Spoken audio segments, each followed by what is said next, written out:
Hi everyone. तो आप सबको पता है एच टेट के एग्जाम की डेट आगे हो चुकी है।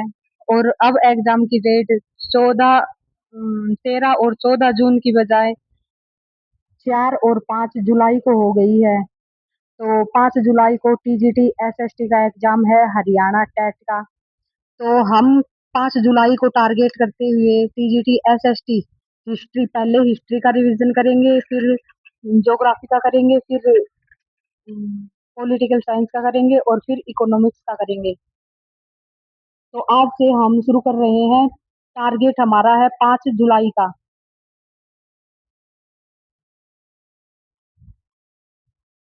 हमारा टारगेट 5 जुलाई का है।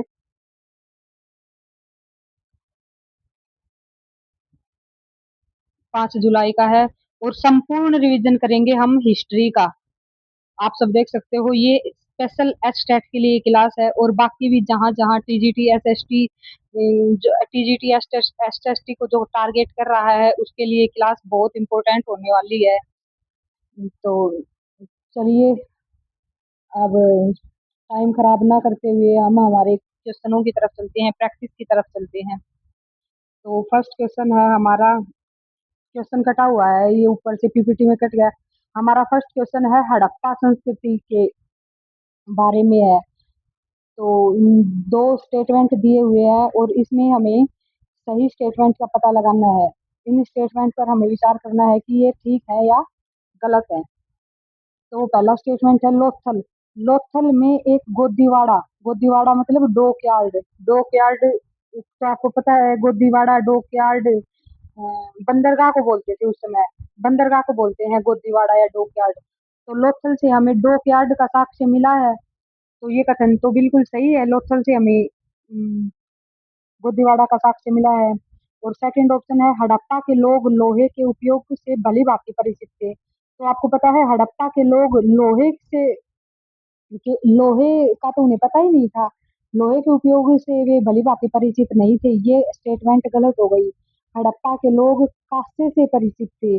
आपको पता है कांसे, कांस्य, इसीलिए इस सभ्यता को हम कांस्य युगीन सभ्यता भी कहते हैं, हड़प्पा सभ्यता को। क्योंकि इस सभ्यता के लोग कांस्य से भली भांति परिचित थे, ना कि लोहे से। तो ये स्टेटमेंट गलत हो गई। तो इसका सही आंसर है ऑप्शन नंबर 2। ऑप्शन नंबर 1 हमसे सही पूछा है ना, तो इसका सही आंसर है ऑप्शन नंबर 1। नेक्स्ट चलते हैं क्वेश्चन नंबर सेकंड की तरफ। वैदिक काल के संबंध में कौन सा कथन असत्य है। यहाँ से सेकंड क्वेश्चन में हमसे असत्य पूछा है, कौन सा कथन असत्य है।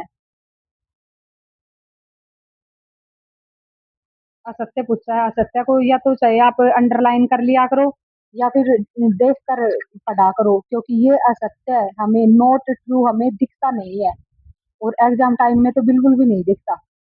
तो चलिए ऑप्शन देखते हैं। ऋग्वैदिक काल में समाज पितृसत्तात्मक था, क्या ये बात ठीक है। ऋग्वैदिक काल में समाज पितृसत्तात्मक था, असत्य पूछा है हमसे।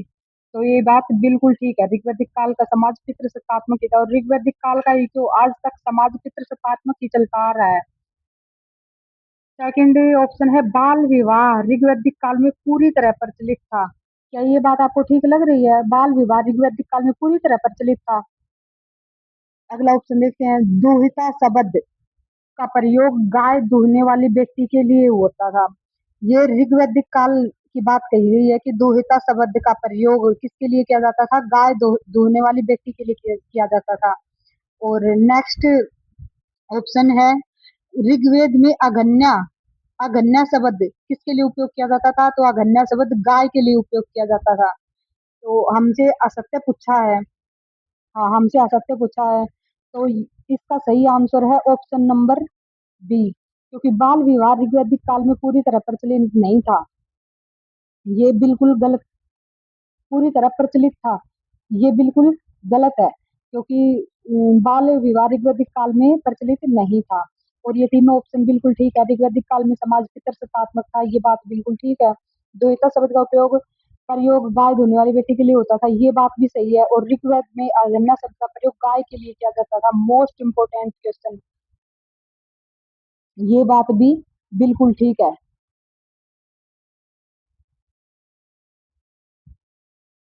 नेक्स्ट क्वेश्चन, थर्ड नंबर का क्वेश्चन, जैन धर्म के सिद्धांतों के बारे में हमसे कथन दिए हुए हैं। ये स्टेटमेंट वाले क्वेश्चन है। और आपको पता है आजकल का एग्जाम का पैटर्न बदल रहा है। आजकल स्टेटमेंट वाले क्वेश्चन ज्यादा आते हैं। तो जैन धर्म के सिद्धांतों के बारे में कथन दिए गए हैं और हमें इन कथनों को पढ़कर सही उत्तर का चयन करना है। तो पहला कथन है वर्धमान। वर्धमान महावीर जैन धर्म के पहले तीर्थंकर थे। क्या ये बात सही है? जैन धर्म के पहले तीर्थंकर ऋषभ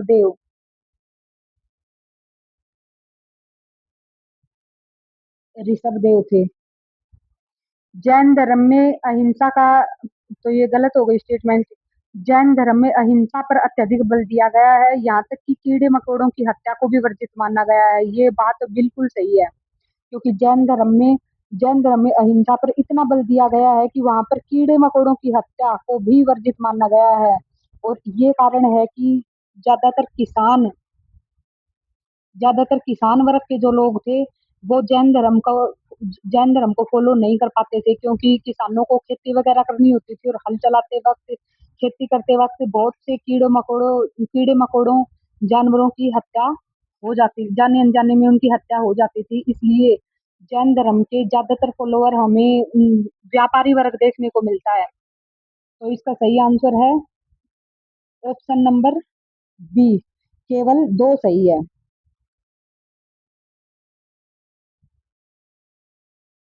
इसका सही आंसर ऑप्शन नंबर बी, केवल दो सही है। नेक्स्ट क्वेश्चन की तरफ चलते हैं। बौद्ध संगीतियों में के संदर्भ में निम्नलिखित युग्मों पर विचार करो। बौद्ध संगीतियों के संदर्भ में निम्नलिखित युग्मों पर विचार करो।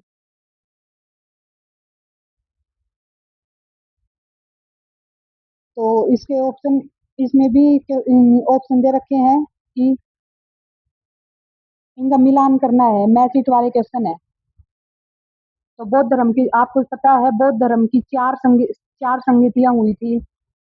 पहली दे रखी है प्रथम बौद्ध संगीति राजगृह में, दूसरी बौद्ध संगीति वैशाली में, तीसरी बौद्ध संगीति पाटलिपुत्र और चौथी बौद्ध संगीति कुंडलवन कुंडलवन वन कश्मीर में। तो कई कई जगह पर कुंडलवन की जगह कश्मीर भी दे देते हैं। तो आपको पता है ये चारों ही संगीतियां सही मैच हैं। इसको RVPK के नाम से आप याद रख सकते हो। RVPK, पहली बौद्ध संगीति राजगीर में, दूसरी बौद्ध संगीति वैशाली, तीसरी बौद्ध संगीति पाटलिपुत्र और चौथी से कैसे कुंडलवन या फिर कैसे कश्मीर। कुंडलन की जगह हमें कश्मीर भी दे सकता है। तो इसके चारों ऑप्शन बिल्कुल ठीक है। तो इसका आंसर है ऑप्शन नंबर डी। चलिए नेक्स्ट क्वेश्चन की तरफ चलते हैं। मौर्य प्रशासन के संदर्भ में निम्नलिखित कथनों पर विचार कीजिए। आज आप देख सकते हो मैं सभी क्वेश्चन स्टेटमेंट वाले लेके आई हूँ, क्योंकि आजकल पेपर का पैटर्न बदलता जा रहा है।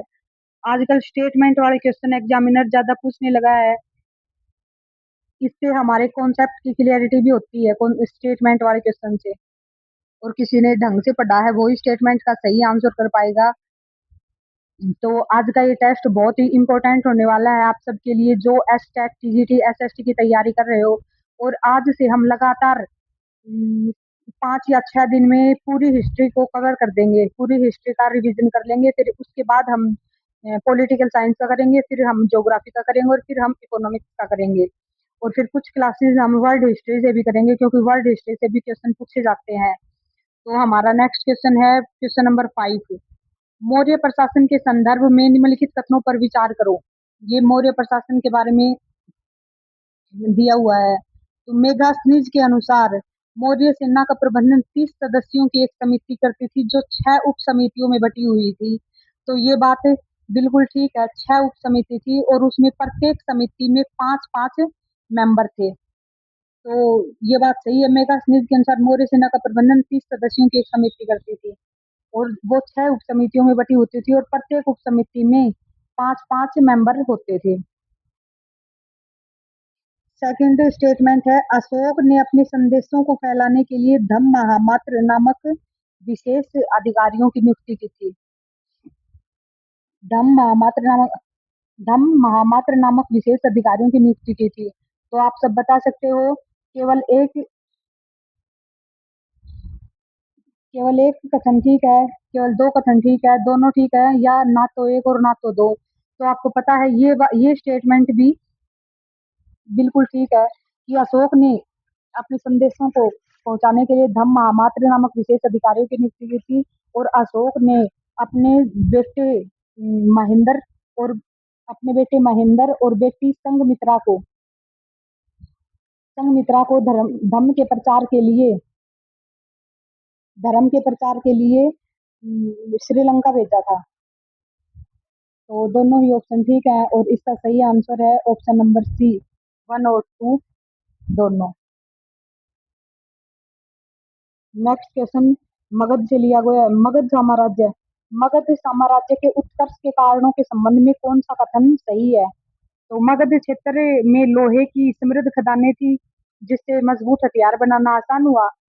गंगा और सोन नदियों के कारण यहाँ व्यापार और जल परिवहन सुलभ था। मगध की पहली राजधानी राजगिरह पहाड़ियों से घिरी सुरक्षित जगह थी। तो हमें स्टेटमेंट देखने हैं कि कौन सा ठीक है। तो मगध आपको बताएं, मगध क्षेत्र उस समय जितने महाजनपद थे उनमें 16 महाजनपद थे, और 16 महाजनपदों में मगध को सबसे शक्तिशाली माना गया था। मगध को और वज्जी को, क्योंकि मगध के पास भी लोहे की समृद्ध खदानें थी और वज्जी के पास भी लोहे की समृद्ध खदानें थी। और गंगा और सोन नदियों के कारण यहाँ व्यापार और जल परिवहन सुलभ था। गंगा और सोन नदियों के कारण वहां पर व्यापार भी होता रहता था जल परिवहन से। और वहाँ की मिट्टी भी जमीन भी फर्टाइल थी, उपजाऊ थी। और तीसरी स्टेटमेंट, मगध की पहली राजधानी राजगिरह पहाड़ियों से घिरी सुरक्षित जगह थी। और मगध की कैपिटल राजगिरह थी, और वो राजगिरह चारों तरफ पहाड़ियों से घिरी हुई थी। जैसे पहले फोर्टिफाइड कर देते थे किलों को, ऐसे ही फोर्टिफाइड थी ये राजगिरह पहाड़ियों से, और वो बिल्कुल सुरक्षित जगह थी, मगध की कैपिटल थी। इसलिए तीनों ही स्टेटमेंट बिल्कुल ठीक हो जाएंगे मगध के बारे में। ये स्टेटमेंट भी ठीक है, ये भी ठीक है और ये भी ठीक है। तो इसका सही आंसर है option number D. Next question, गुप्त काल के संबंध में निम्नलिखित कथनों पर विचार करो। आप देख सकते हो, हमने पहले मगध पर क्वेश्चन पढ़ा, मगध का कॉन्सेप्ट सीखा, और उससे पहले हमने मौर्य प्रशासन के बारे में पढ़ा, और अब हम गुप्ता पीरियड के बारे में देखेंगे, और सारे ही स्टेटमेंट वाले क्वेश्चन है। तो मगध में कालिदास और अमर सिंह चंद्रगुप्त द्वितीय विक्रमादित्य के दरबार के नवरत्नों में शामिल थे। कालिदास और अमर सिंह, चंद्रगुप्त द्वितीय चंद्रगुप्त द्वितीय को विक्रमादित्य की टाइटल मिली हुई थी, दरबार के नवरत्नों में शामिल थे। और सेकंड स्टेटमेंट है, फाहियान चीनी यात्री हर्षवर्धन के शासनकाल में भारत आया था। ये गुप्ता पीरियड की बात चल रही है, हाँ, गुप्त काल की। फाहियान चीनी यात्री हर्षवर्धन के शासनकाल में भारत आया था। तो आपको पता है हर्षवर्धन के शासनकाल में फाहियान नहीं आया था, हर्षवर्धन के शासनकाल में हेनसोंग भारत आया था। तो ये स्टेटमेंट हमसे सही पूछी है ना, तो ये स्टेटमेंट गलत हो गई। तो इसका आंसर है ऑप्शन नंबर ए, केवल ए ठीक है। दक्षिण भारतीय अब हमसे साउथ के राजाओं के बारे में पूछा गया है कि दक्षिण भारतीय राजवंशों के संदर्भ में सूची एक को सूची दो से सुमेलित करनी है। सूची एक को सूची दो से सम्मिलित करनी है। तो सूची एक में तो राजवंश दिए हुए हैं पल्लव, चालुक्य, चोल, और सूची दो में उनकी कैपिटल दी हुई है तंजावुर, कांचीपुरम और बादामी या वातापी। तो आपको पता है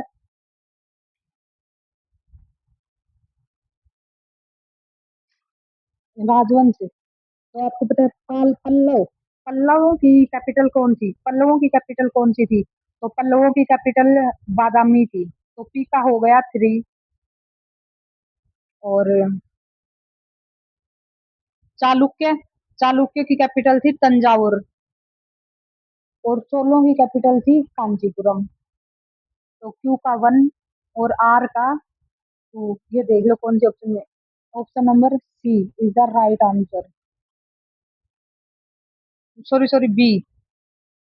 option number B is the right answer.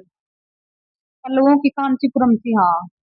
Sorry my mistake. पल्लवों की राजधानी थी कांचीपुरम और चालुक्यों की राजधानी थी बादामी या फिर उसको वाताबी बोलते हैं, और चोलों की राजधानी थी तंजावर। इसका ऑप्शन नंबर बी ठीक है। नेक्स्ट क्वेश्चन, हड़प्पा सभ्यता से फिर हम क्वेश्चन आ गया है। हड़प्पा सभ्यता के नगर नियोजन के संदर्भ में निम्नलिखित कथनों में कौन सा कथन गलत है? हमसे गलत पूछा है। सड़कें एक थोड़ा ब्लर चला गया। सड़कें एक दूसरे को समकोण पर काटती थी, ग्रिड पद्धति थी। तो ये तो बिल्कुल ठीक है। हड़प्पा सभ्यता में सड़क ऐस ऐसे सड़क बनाई हुई थी कि दोनों एक दूसरे को समकोण पर काटती थी, और इस पद्धति को ग्रिड पद्धति बोला जाता था। जल निकासी व्यवस्था बहुत सुदृढ़ और ढकी हुई थी, ये बात भी बिल्कुल ठीक है।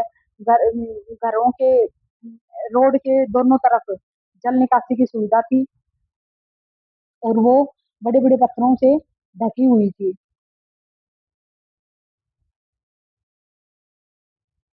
घरों के दरवाजे मुख्य सड़क की ओर ही खुलते थे, लोथल को छोड़कर। तो ये बात भी बिल्कुल, लोथल को छोड़कर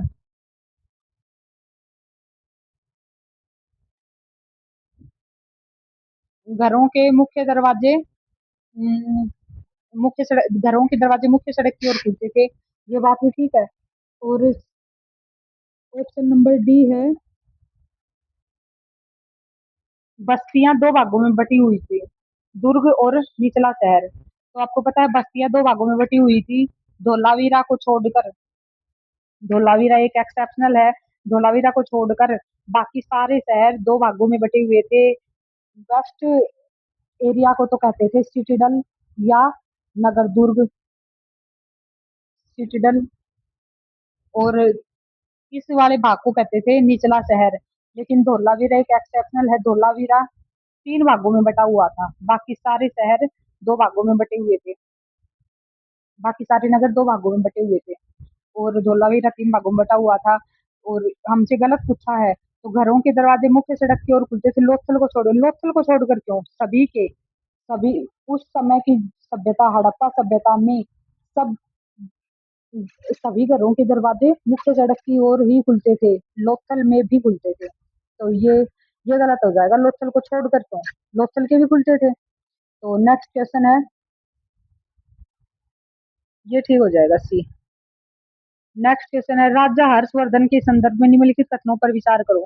तो बाण भट्ट हर्षवर्धन के दरबारी कवि थे जिन्होंने हर्षचरित की रचना की। बाण भट्ट बाण भट्ट हर्षवर्धन के दरबारी कवि थे जिन्होंने हर्षचरित की रचना की। ये ऑप्शन, ये स्टेटमेंट ठीक है। बाण भट्ट हर्षवर्धन के दरबारी कवि थे, उन्होंने हर्षचरित की रचना की थी। ये बात बिल्कुल ठीक है। बाण भट्ट की और है हर्षचरित, और एक और है, चलो। और हर्षवर्धन की रचनाओं में प्रियदर्शिका,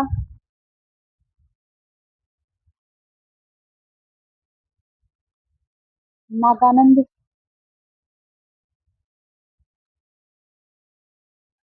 और रत्नावली,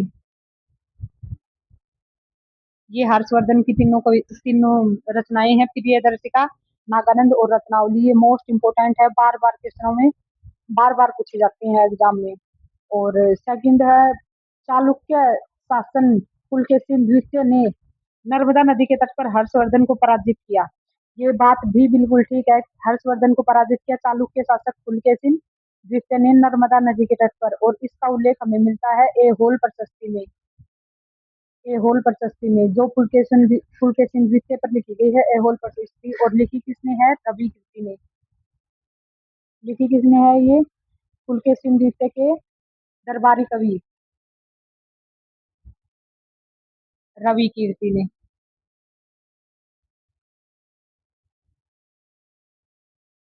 तो इसके दोनों स्टेटमेंट ठीक हो जाएंगे, ऑप्शन नंबर सी। 1 और 2 दोनों। नेक्स्ट क्वेश्चन, महाजनपद काल के संदर्भ में कौन सा कथन सही नहीं है? सही नहीं पूछा है हमसे। तो महाजनपद काल के ऊपर क्वेश्चन है, महाजनपद काल में के संदर्भ में कौन सा कथन सही नहीं है? कुल 16 महाजनपदों का उल्लेख बौद्ध ग्रंथ के अंगुत्तर निकाय में मिलता है। ये बात बिल्कुल ठीक है। हमें 16 महाजनपदों का उल्लेख बौद्ध ग्रंथ अंगुत्तर निकाय में मिलता है। ये स्टेटमेंट बिल्कुल ठीक है। वज्जी एक गणराज्य था जिसकी राजधानी वैशाली थी। ये बात भी ठीक है। वज्जी एक गणराज्य था और उसकी कैपिटल वैशाली थी। इस काल में आहत सिक्के चलन में आए थे। ये बात भी ठीक है। Punch mark coins punch mark coins punch-marked coins इसी काल में महाजनपद काल के सिक्के हैं पंचमार्क कॉइन्स।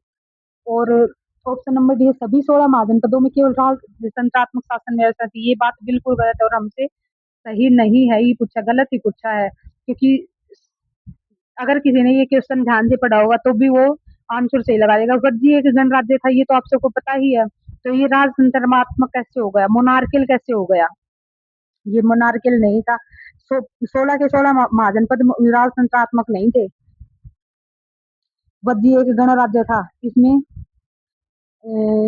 सभी की सलाह लेकर काम किया जाता था। इसीलिए आप सबको पता है अजात शत्रु का जो मंत्री था वत्साकार, वत्साकार उसको बुद्ध के पास भेजा गया था कि वज्जी को कैसे नियंत्रण में लाया जाए। इसके लिए बुद्ध से सलाह लेने के लिए भेजा था अजात शत्रु ने अपने मंत्री वत्साकार को। तो इसका सही आंसर है ऑप्शन नंबर 20। 16 के 16 महाजनपदों में राजतंत्रात्मक शासन नहीं था। नेक्स्ट क्वेश्चन, मौर्य सम्राट अशोक के अभिलेखों के संदर्भ में मौर्य सम्राट अशोक के अभिलेखों के संदर्भ में निम्नलिखित कथनों पर विचार करो। अशोक के अधिकांश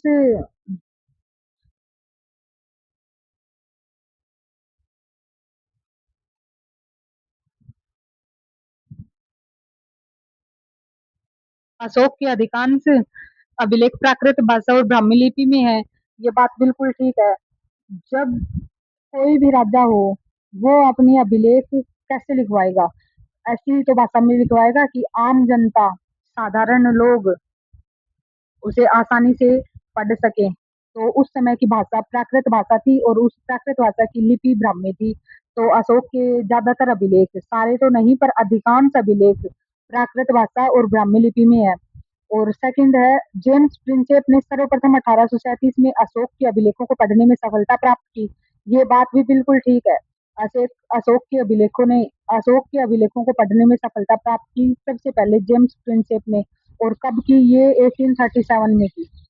ये ध्यान रखना आप प्लीज। तो इसका सही आंसर है ऑप्शन नंबर सी।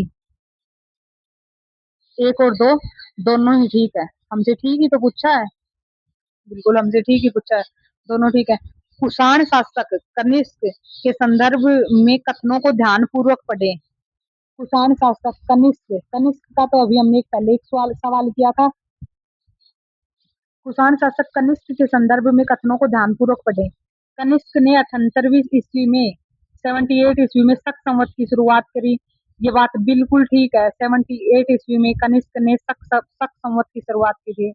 और कनिष्क के समय ही बौद्ध धर्म हीनयान और महायान दो स्पष्ट संप्रदायों में विभाजित हो गया।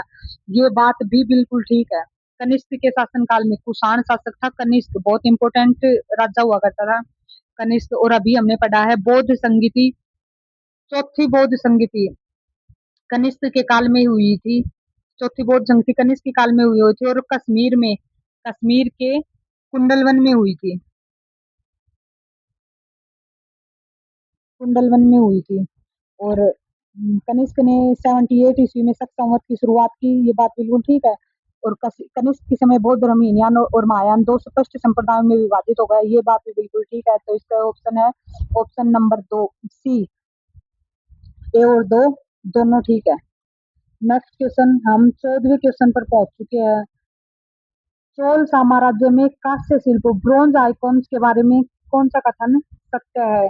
चोल साम्राज्य में कांस्य शिल्प के बारे में कौन सा कथन सत्य है? तो देखते हैं सत्य कौन सा। चोल कांस्य की प्रतिमाएं संसार की सबसे उत्कृष्ट कलाकृतियों में गिनी जाती थी। ये बात बिल्कुल ठीक है कि चोल काल में जो प्रतिमाएं बनती थी वो संसार की सबसे उत्कृष्ट प्रतिमाओं में गिनी जाती थी उस समय की। ये मूर्तियां मुख्य रूप से केवल बौद्ध देवताओं की बनाई जाती थी, नहीं, सभी सभी की बनाई जाती थी। चोल चोल शिल्पकार मूर्तियों को बनाने के लिए लोहे के साँचों का प्रयोग करते थे। जी नहीं, चोल काल में लोस्ट वैक्स टेक्निक का इस्तेमाल किया जाता था। लुप्त मोम तकनीक, लोस्ट वैक्स टेक्निक का उपयोग किया जाता था मूर्तियां बनाने के लिए। और इन मूर्तियों का निर्यात मध्य एशिया किया जाता था। जी नहीं, इन मूर्तियों का निर्यात सब जगह होता था। तो ऑप्शन नंबर हमसे सत्य कथन पूछा है, तो ऑप्शन नंबर ए, चोल काल में की प्रतिमाएं कांस्य की बनी प्रतिमाएं जो लोस्ट वैक्स टेक्निक से बनी होती थी। लोस्ट वैक्स सबसे उत्कृष्ट कलाकृतियों में गिनी जाती थी। नेक्स्ट क्वेश्चन, हम 15वें क्वेश्चन पर पहुंच गए, संगम साहित्य। हम 15वें क्वेश्चन पर पहुंच चुके हैं, संगम साहित्य। संगम साहित्य की रचना तमिल भाषा में की गई थी। ये बात बिल्कुल ठीक है। संगम साहित्य से मतलब शोर, चेल और पांड्य, इनके साहित्य को संगम साहित्य, इन तीनों के साहित्य को संगम साहित्य की संज्ञा दी गई है और ये तमिल भाषा में लिखी गई थी। बात बिल्कुल ठीक है। मदुरई शहर में पांड्य राजाओं के संरक्षण में 3 मुख्य संगम आयोजित किए हुए थे। ये बात भी बिल्कुल ठीक है। मदुरई शहर में, ये जो हमारी एनसीईआरटी में दिया गया है कि मदुरई शहर में पांडव राज्यों के संरक्षण में 3 मुख्य संगम आयोजित किए गए थे। ये बात भी बिल्कुल ठीक है। तो option number C right answer. Next question, गुप्त शासक समुद्रगुप्त, समुद्रगुप्त के बारे में दिखाया, समुद्रगुप्त के बारे में कहा गया है।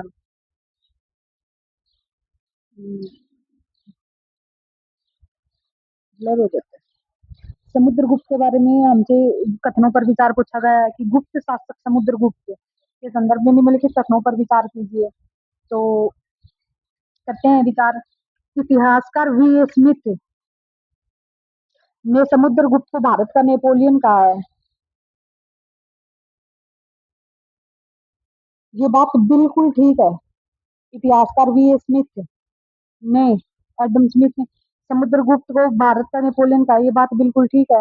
और समुद्रगुप्त के सिक्कों पर उसे वीणा बजाते हुए दिखाया गया जो उसके संगीत प्रेम को दर्शाता है। ये बात भी बिल्कुल ठीक है और ये क्वेश्चन बार बार रिपीटेड क्वेश्चन है। तो इसका सही आंसर है ऑप्शन नंबर दोनों, 1 और 2 दोनों सही है।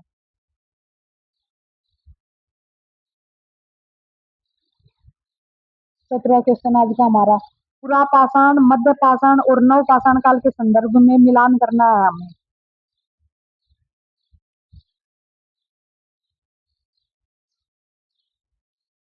मध्य पाषाण काल के आगे है माइक्रोलिथ, छोटे पत्थर के औजार। तो आपको पता है मिसोलिथ, माइक्रोलिथिक, ये मिसोलिथिक काल का में जो औजार बनाए जाते थे, जो छोटे छोटे पत्थरों पर नुकीले चीज ऐसी कुछ लगाई जाती थी, नुकीले तीर जैसी कुछ चीज लगाई जाती थी, इनको हम माइक्रोलिथ बोलते थे। नवपाषाण काल में कृषि और स्थायी जीवन की शुरुआत हो गई। ये बात भी बिल्कुल ठीक है। नवपाषाण काल, नियोलिथिक पीरियड आते हुए परमानेंट सेटलमेंट हो गया था और कृषि की शुरुआत भी हो गई थी। और पूरा पाषाण काल आग का आविष्कार व शिकार पर, आग का आविष्कार व शिकार पर निर्भर था। तो हमने पढ़ा हुआ है कि पूरा पाषाण काल में लोग हंटर और गैदरर थे जो जगह जगह जाकर शिकार करते थे और उन्होंने धीरे धीरे आग का आविष्कार भी कर लिया था, आग का आविष्कार भी कर लिया था। तो इसका राइट आंसर है ऑप्शन नंबर सी, 1, 2 और 3 बिल्कुल सही है, तीनों ही सही है। नेक्स्ट क्वेश्चन, 18 क्वेश्चन पर हम पहुंच चुके हैं। प्राग ऐतिहासिक शैल चित्रकला रॉक पेंटिंग के संदर्भ में कौन सा कथन सत्य है? हमसे सत्य पूछा गया है, ध्यान रखना।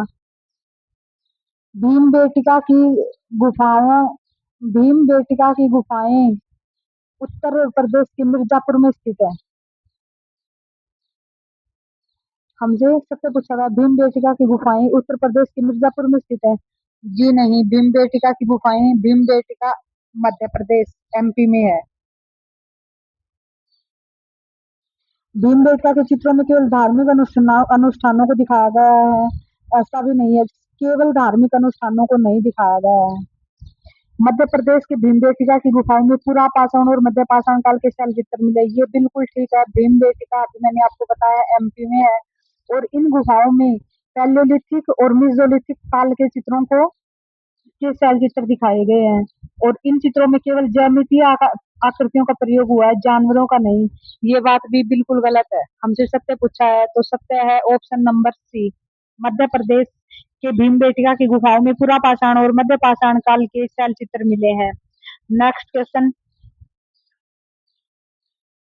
आज वीडियो लेंदी होने वाली है, प्लीज अगर आपको क्लास अच्छी लगे तो जरूर लाइक एंड सब्सक्राइब जरूर करें और अपने दोस्तों के साथ शेयर करें, क्योंकि ये क्लास आप बहुत इंपॉर्टेंट होने वाली है। आप रिवीजन के लिए इस क्लास को 1.5 या 2 की स्पीड करके देख सकते हैं, जल्दी जल्दी आपका रिवीजन हो जाएगा। और जितनी भी क्लासेस मैं आपको देने वाली हूँ अब, वो बहुत इंपॉर्टेंट क्लास होने वाली है। तो हमारा नेक्स्ट क्वेश्चन है 19 से। कलिंग के युद्ध के बाद अशोक के जीवन में आए परिवर्तनों के बारे में कौन सा कथन सही है? तो अशोक ने भेरी घोष युद्ध की नीति को त्याग कर धम्म घोष को अपनाया, ये बात सांस्कृतिक विजय। धम्म घोष का मतलब सांस्कृतिक विजय कलिंग के युद्ध के बारे में है, ठीक है। एंड उसने उपगुप्त नामक बौद्ध भिक्षु से बौद्ध धर्म की दीक्षा ली। उपगुप्त नामक भिक्षु से बौद्ध धर्म की दीक्षा ली। ये कलिंग युद्ध के बाद जो अशोक के जीवन में जो परिवर्तन आए उसके बारे में हमसे पूछा गया है, तो ये बात बिल्कुल ठीक है। अशोक ने भेरी घोष का मतलब है युद्ध की नीति, उसको त्याग दिया था कलिंग के युद्ध के बाद। और कलिंग का युद्ध कब हुआ था? 261 बीसी में हुआ था। 261 बीसी में हुआ था, और हुआ कहाँ था? उड़ीसा। कलिंग कहाँ है? उड़ीसा में है। तो कलिंग के युद्ध के बाद ऐसा माना जाता है कि कलिंग के युद्ध में लाशों का ढेर ऐसा लग गया था जैसे पहाड़ हो।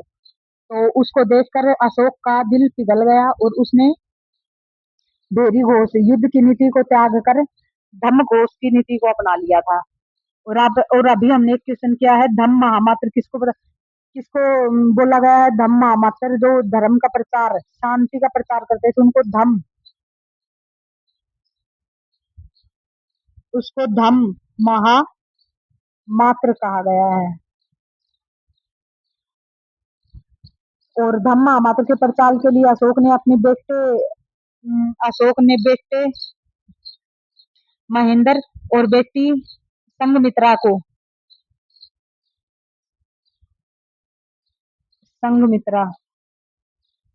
धम्म के प्रचार के लिए भेजा था। तो ये दोनों ही ऑप्शन ठीक लग रहे हैं। और उन्होंने उपगुप्त नामक बौद्ध भिक्षु से बौद्ध धर्म की दीक्षा ली थी, ये बात भी बिल्कुल ठीक है। तो इसके दोनों ही कथन ठीक है। तो इसका आंसर है ऑप्शन नंबर सी, 1 और 2 दोनों। नेक्स्ट क्वेश्चन, हम 20वें क्वेश्चन पर आ चुके हैं दोस्तों। नेक्स्ट क्वेश्चन है, प्राचीन लेखक को सूची 1 में लेखकों के नाम दिए गए हैं और सूची 2 में पुस्तकों के नाम दिए हुए हैं। तो हमें इनको सही विकल्प बताना है। इधर एक तरफ बुक्स हैं और नहीं, इधर बुक्स हैं और इधर उनके राइटर हैं, तो हमें इनका मिलान करना है। तो चलिए मिलान करते हैं। विशाख दत्त ने कौन सी विशाख दत्त की पुस्तक, चलिए आपको हमने हमें पता है कि अगर हमें तीनों के बारे में नहीं पता तो हमें इसका तो पता है, ये तो सबने बहुत बार देखा होगा, राज तरंगिणी। राज तरंगिणी की पुस्तक, राज तरंगिणी किसकी पुस्तक है? ये कल्हण की है। आर का वन, कई बार ऐसे भी आंसर आप पहले आंसर निकल आता है, पहले आप आर का वन चेक करिए। तीनों ऑप्शन, चार ऑप्शन में से एक ही है आर का वन, तो आ गया हमारा आंसर, पर फिर भी हम चेक करेंगे। विशाख दत्त, विशाख दत्त की पुस्तक का नाम है मुद्रा राक्षस। शूद्रक की पुस्तक का नाम है मृछ कटिकम, और कलहन की पुस्तक का नाम है राज तरंगिणी। तो इसका option number A right answer है। चलिए अब हम अपनी स्पीड को थोड़ा और बढ़ाते हैं, क्योंकि हमें अभी हम 20 ही क्वेश्चनों पर बचे हैं और हमें 60 क्वेश्चन करने हैं आज, तभी तो हमारा जल्दी जल्दी रिवीजन होगा। दिल्ली सल्तनत, या फिर आज के लिए बस इतना ही, बाकी कल करें। ठीक है दोस्तों, तो आज के लिए बस इतना ही। हम भी डिस्कशन करते हैं क्योंकि वीडियो ज़्यादा लेंथी हो जाएगी। पर आई प्रोमिस मैं एस्टेट तक आपका बहुत अच्छा रिवीजन करवा दूंगी। पहले हम हिस्ट्री का रिवीजन करेंगे, फिर हम पॉलिटी का करेंगे, और फिर हम ज्योग्राफी का करेंगे, और फिर हम इकोनॉमिक्स का करेंगे, और उसके बाद हम कुछ मिक्स क्वेश्चनों के कुछ 3-4 टेस्ट लगाएंगे। तो इससे आपका रिवीजन बहुत ही अच्छा हो जाएगा। तो चलिए दोस्तों, मिलते हैं अगली नेक्स्ट वीडियो में। अगर आपको वीडियो अच्छी लगे, हेल्पफुल लगे, अगर आपको कुछ भी नया सीखने को मिले, तो वीडियो को जरूर, चैनल को लाइक और सब्सक्राइब जरूर कीजिएगा। और आगे एग्जाम तक आपको ऐसी बहुत सी वीडियो मिलेंगी जिसमें आपका अच्छे से रिवीजन हो जाएगा। धन्यवाद।